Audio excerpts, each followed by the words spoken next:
Thank you for having me. I hope that all of you can hear me. And so I will continue unless I get any message that I'm not being heard.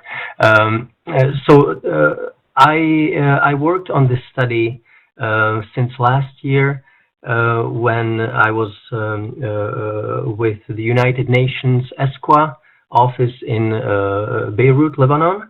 And I continued with this study after I came back to my academic position in Seoul.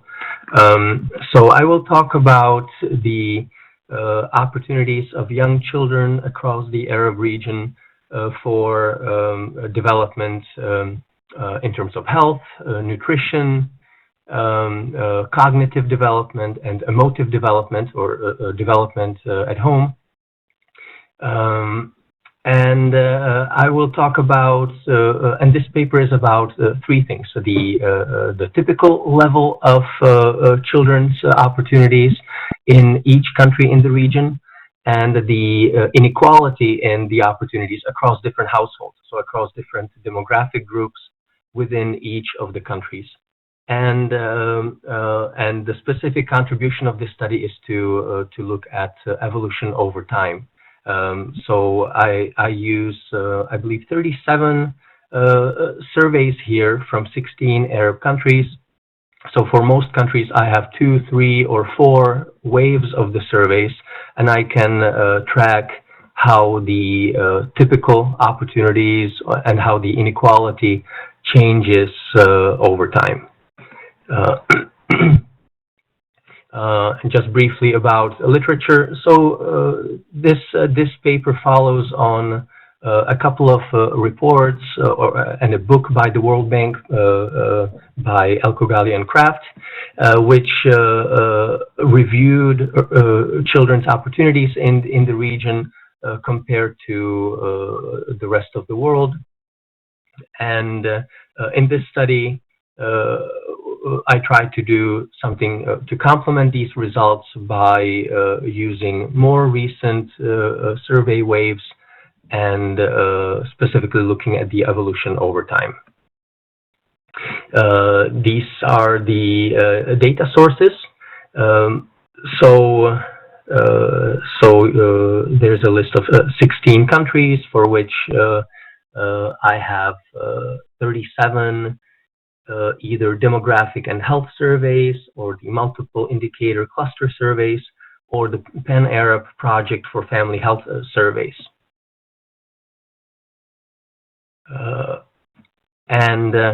For these 37 surveys, I will compute children's opportunities in 15 different dimensions. So one in the first area is children's health.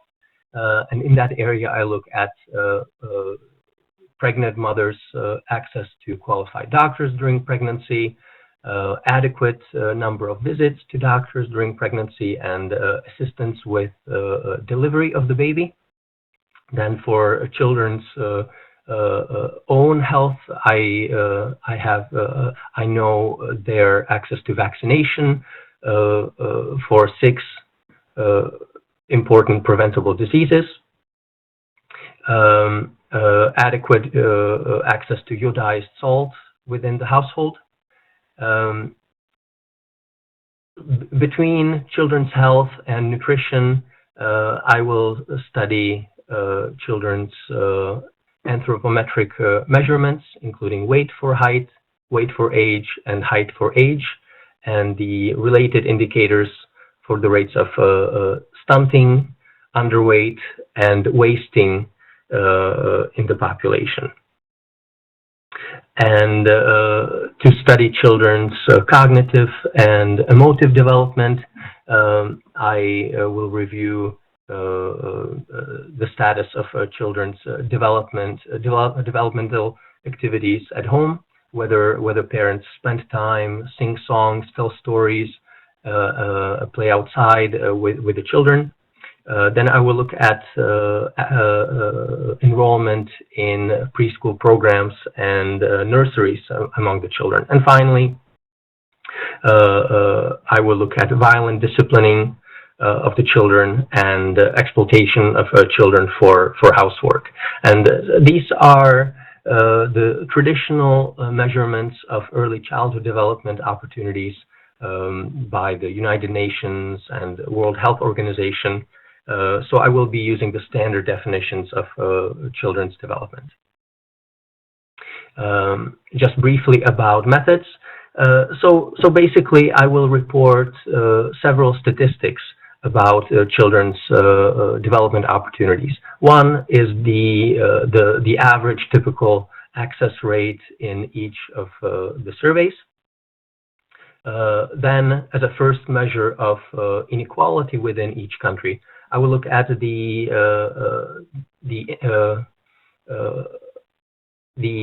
different quantiles, different wealth quantiles of households, and I will look at the interquartile range. So the difference in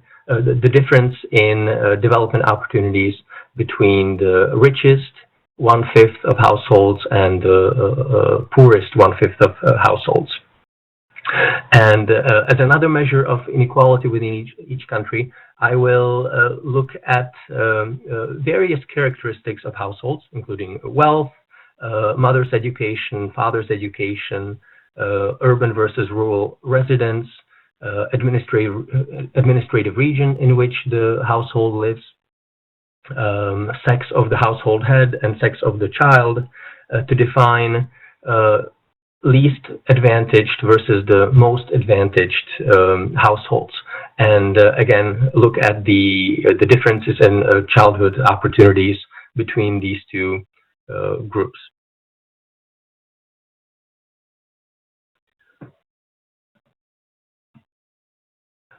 And as the last measure of inequality within country between group inequality in childhood opportunities, I will compute. On this slide, I don't see the expression. There was supposed to be an equation showing the how to calculate the dissimilarity index. I hope that the workshop participants can see the expression later after the workshop. The formula is not showing up here. But basically, going beyond what I said on the previous slide, looking at the different characteristics of households, I distinguish households across different circumstance groups. So households with some wealth and parental education and residence patterns, and households with other characteristics. And across all these different circumstance groups, I compute essentially the kind of the typical typical differences in childhood opportunities. So this dissimilarity index just takes that measure of inequality one step further. Finally, to understand where these between group inequalities come from, what they are due to, I perform the Shorrocks-Shopley decomposition to understand how important individual characteristics are. So how is wealth responsible for the inequality in children's opportunities across different circumstance groups, or how parental education or how urban versus rural residence is.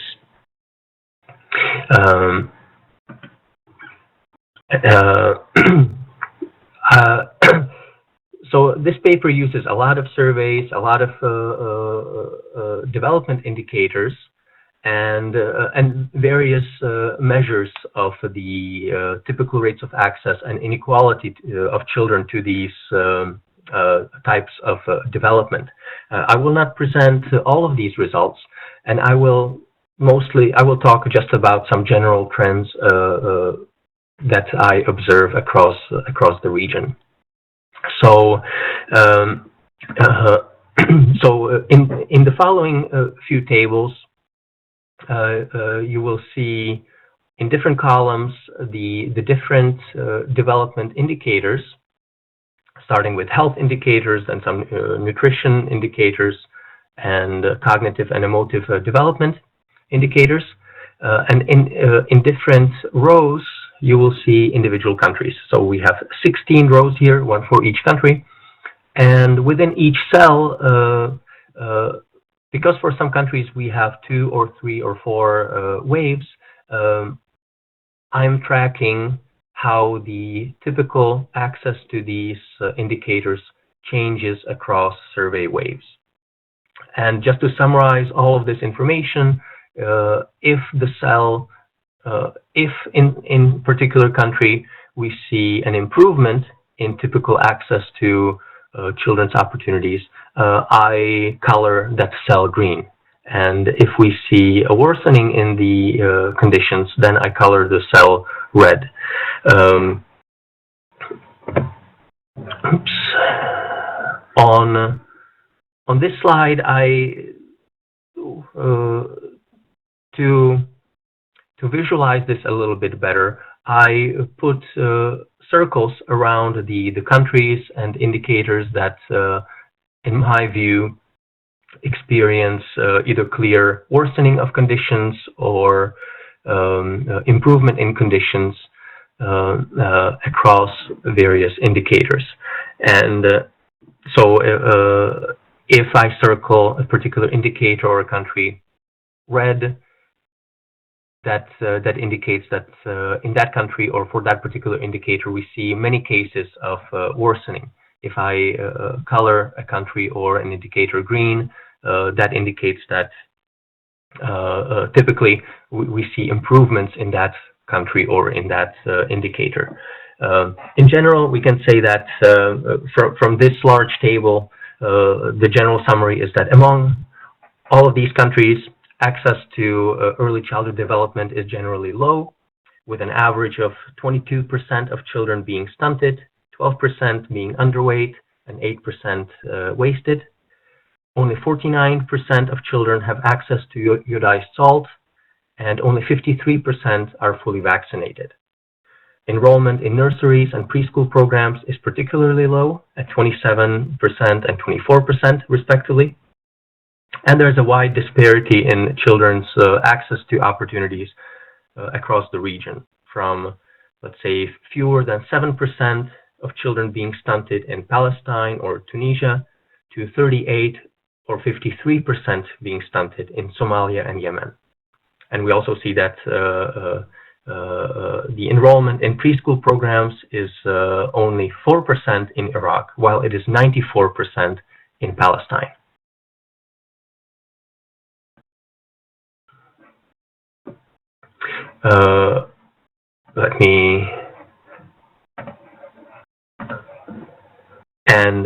Over time, we see that children's opportunities are typically improving in most countries, or more than half of countries, and more than half of dimensions of children's development, but the improvement is uneven. So, for example, immunization, iodine intake, and children's stunting have worsened in many of the evaluated countries. Djibouti, Morocco, Somalia, and Syria have seen great deterioration in many dimensions of early childhood development. Next, let's just talk briefly about the degree of inequality, within-country inequality in children's opportunities. So this table shows the dissimilarity index. So across households with various circumstances, we look at the typical differences in children's opportunities. And we can observe similar patterns, so that the within-country inequality in opportunities is falling across many childhood indicators and countries, a good sign, but these improvements have also been uneven, just like the typical rate of access. inequality in child mortality, enrollment in preschool programs, engagement in developmental activities at home, violent disciplining, and exploitation of children for housework have typically worsened across the region. Among the countries that have seen most of the worsening are Algeria, Djibouti, Morocco, Iraq, and Palestine. So these countries have seen increases in inequality for children's opportunities. And so the numbers in this table can be interpreted as the amount of inequality that or the inequality that should be removed if we wanted to transition to a counterfactual state in which all households in a country have the same access to children's opportunities. For example, we find that 89% of the systematic differences in mortality rates and 58% of differences in access to iodized salt should be redistributed in Sudan to achieve between group equality. And these degrees of inequality are further worsening over time for vaccination, children's mortality, stunting, and rates of underweight and wasting, for cognitive development at home, and for enrollment in nurseries.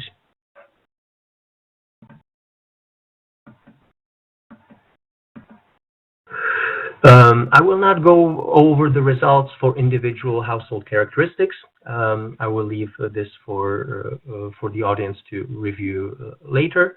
But there are also some interesting patterns about how important wealth versus other demographic characteristics of households is. And let's see how the role of wealth changes over time. The particular policy relevance of this is that, of course, local policymakers or international donors can only affect some characteristics or some conditions in which children live. And so for that reason, we should care about whether it is the economic forces, such as household wealth, or whether it is some cultural forces or parental education that cannot be easily affected by policymakers.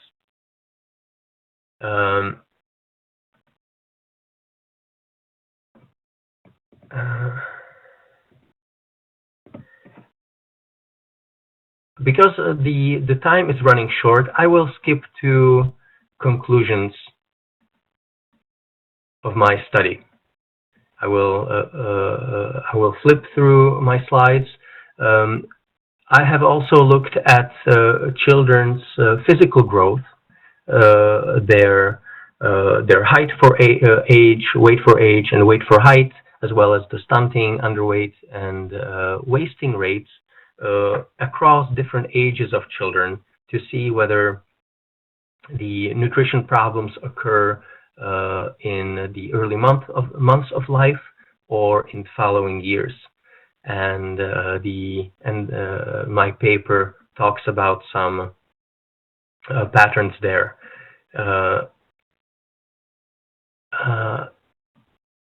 I believe I have covered some of these general conclusions that overall in the region we see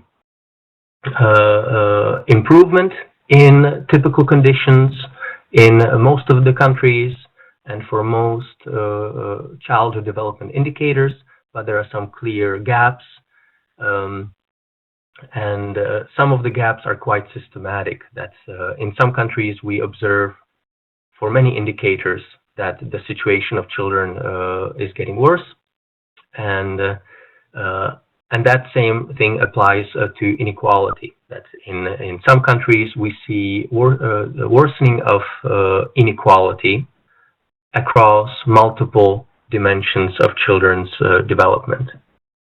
The last two results that I will mention now is that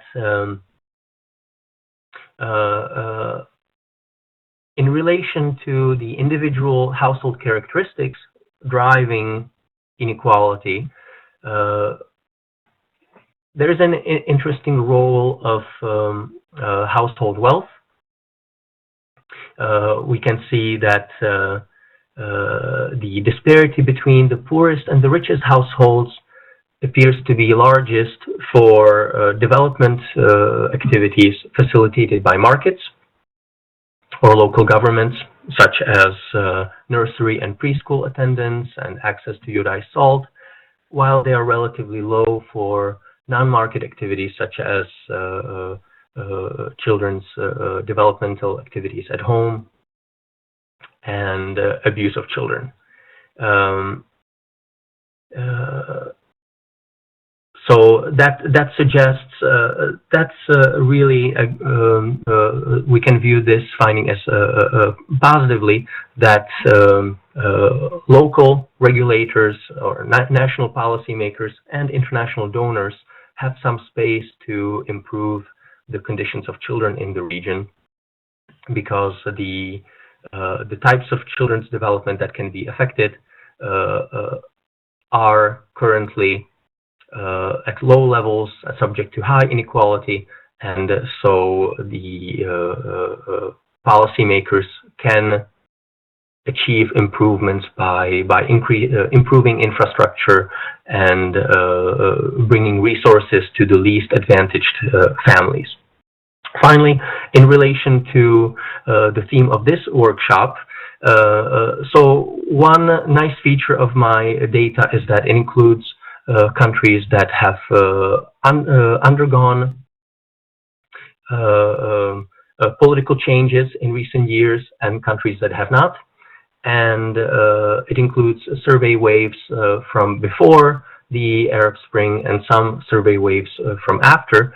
And we can comment a little bit about how the Arab Spring events have changed the conditions of children in the region. And the current findings are surprising and perhaps weak, and they suggest a direction of this work in the future, explaining why the evolution of children's development is not what we might expect it to be. We find that during the revolutionary years, children's opportunities improved in Egypt, Jordan, and Yemen, which saw some uprisings, whereas in countries with minor or no unrests, including Comoros, Djibouti, Mauritania, childhood opportunities actually deteriorated. One expected finding is that countries in longer-term crises, including Somalia and Palestine, many children's opportunities were deteriorated and were at very dismal levels. For countries like Syria and Libya, unfortunately, we don't have recent enough surveys to evaluate the recent problems. Thank you very much for your attention, and I hope that through this workshop I will get some good feedback to explain some of these unexpected trends. Thank you.